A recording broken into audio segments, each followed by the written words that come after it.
Bien, dans cette petite vidéo, on va regarder ensemble comment résoudre une fonction logique à l'aide de la méthode de Quinn-McCluskey. Par exemple, partons de la petite fonction logique suivante f à 4 variables a, b, c et d, qui est la somme de certains min-termes, qui sont les suivants, ainsi qu'une somme de don't care, qu'on avait déjà vu dans les K-maps, dont on précisera l'utilité par la suite.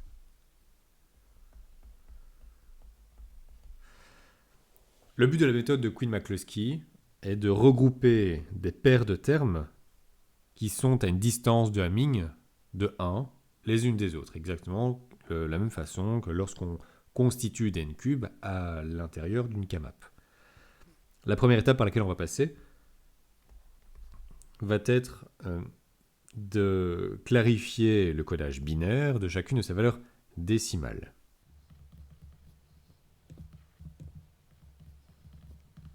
Je liste donc ici tous mes min-termes et je suis avec les don't care.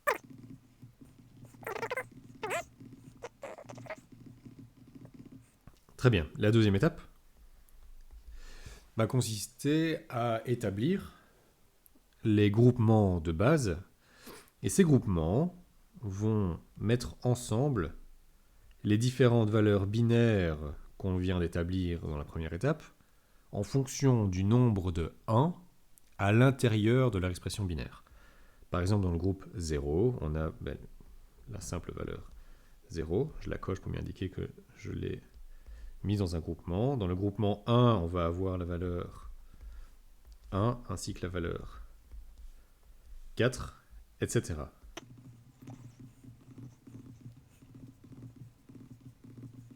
On a terminé une fois que tous nos termes, qu'ils soient min-term ou don't care, se retrouvent à l'intérieur d'un groupement.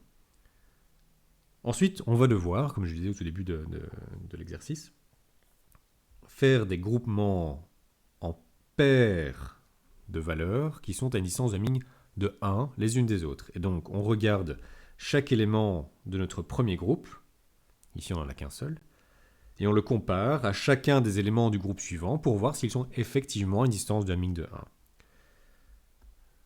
Nous allons donc constituer un nouveau groupement constituant cette fois-ci 0, 1. Par exemple, en assemblant la valeur 0, 0, 0, 0 avec la première valeur du groupe 1, 0, 0, 0, 1. Ces deux ensemble nous donnent une valeur 0, 0, 0, qui sont les 3 bits identiques dans les deux valeurs de notre paire, et un don't care pour le seul bit qui change, ces deux valeurs étant bien à une distance de Hamming de 1. On les coche à nouveau pour bien indiquer qu'on les a utilisées. Et on continue à faire la même chose, cette fois-ci avec la première valeur de notre groupe 0, qui est toujours la même, et la deuxième du groupe numéro 1, 0, don't care, 0, 0. Et on le coche. On passe au groupement suivant. Même si une valeur a déjà été cochée, on fait bien attention de la comparer à chacune des paires potentielles du groupe suivant, afin de ne pas en oublier.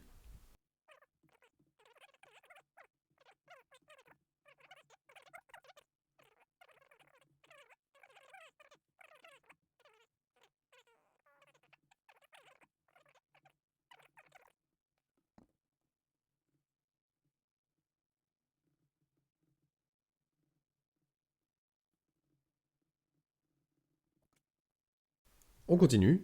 Tant que nous pouvons plutôt faire des paires de valeurs à une distance de Hamming de 1, on va continuer toujours à procéder aux mêmes réductions des termes que nous avons à notre disposition. Pour l'étape suivante, maintenant, il faut faire bien attention que si on veut fusionner deux groupes entre eux, il faut que la position du don't care dans les deux termes soit bien identique. Par exemple, nous pouvons regrouper le premier terme du groupe 0', avec uniquement le dernier terme du groupe 0', puisque leurs don't care sont bien tous les deux en dernière position et qu'ils ont un bit de différence.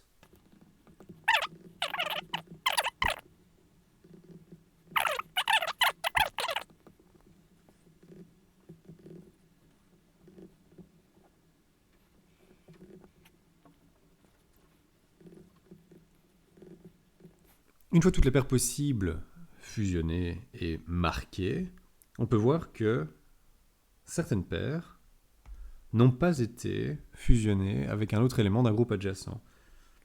Ces éléments isolés sont appelés les implicants premiers. Et ils vont correspondre, par exemple, dans une relation à l'aide de tables de Carnot, les K-map, à des n-cubes de taille maximale.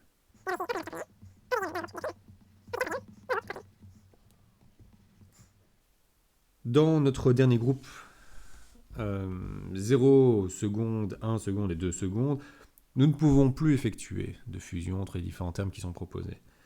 Et donc nous remettons ensemble les termes identiques, et comme ils sont isolés, tout comme on vient de le faire avec les groupements de l'étape précédente, ils vont former des implicants premiers. Nous avons ici mis en évidence les implicants premiers, mais ce n'est pas encore suffisant pour pouvoir établir une fonction simplifiée de notre expression initiale f. L'étape suivante va consister en l'établissement d'un tableau de couverture qui sera ensuite suivi par une fonction de couverture. Le tableau de couverture consiste à déterminer quels implicants premiers vont couvrir quel min-terme de notre fonction.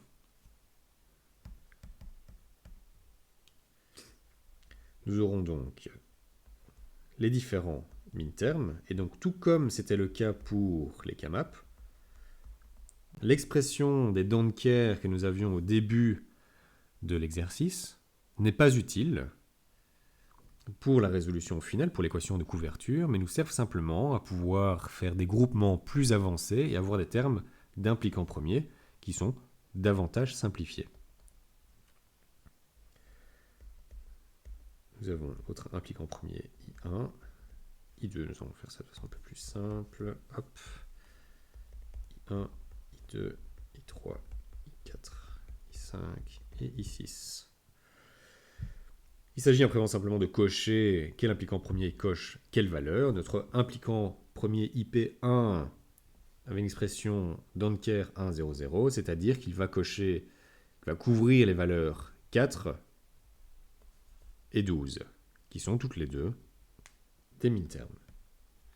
Nous avons notre 4 et notre 12, et on fait la même chose pour tous les implicants suivants.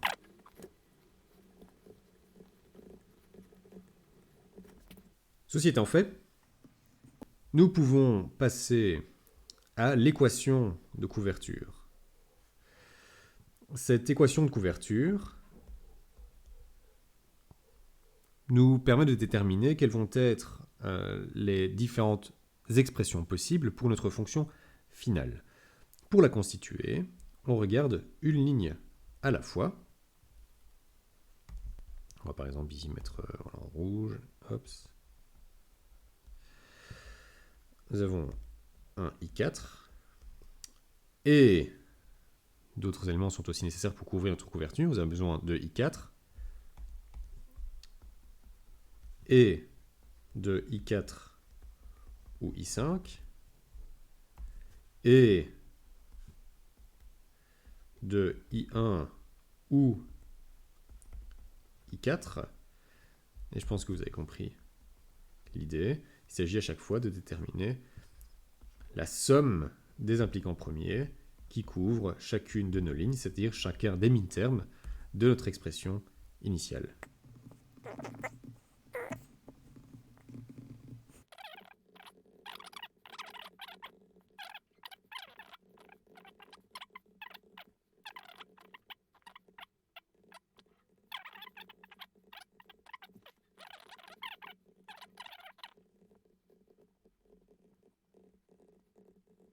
Une fois que c'est fait, chacune de ces expressions peut nous donner une expression finale pour f, c'est-à-dire la fonction du début de notre exercice. Dans notre cas, attardons-nous par exemple sur le premier, par exemple. On va se casser la tête. Hops. Et regardons ce que ça nous donne. Si on reprend notre fonction f, elle sera égale à l'impliquant premier I2,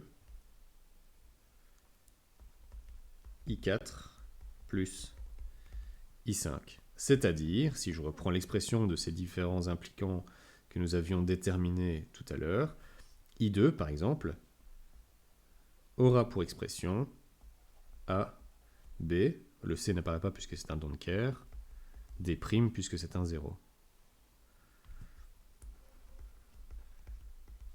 Je peux faire la même chose du coup pour les deux autres impliquants.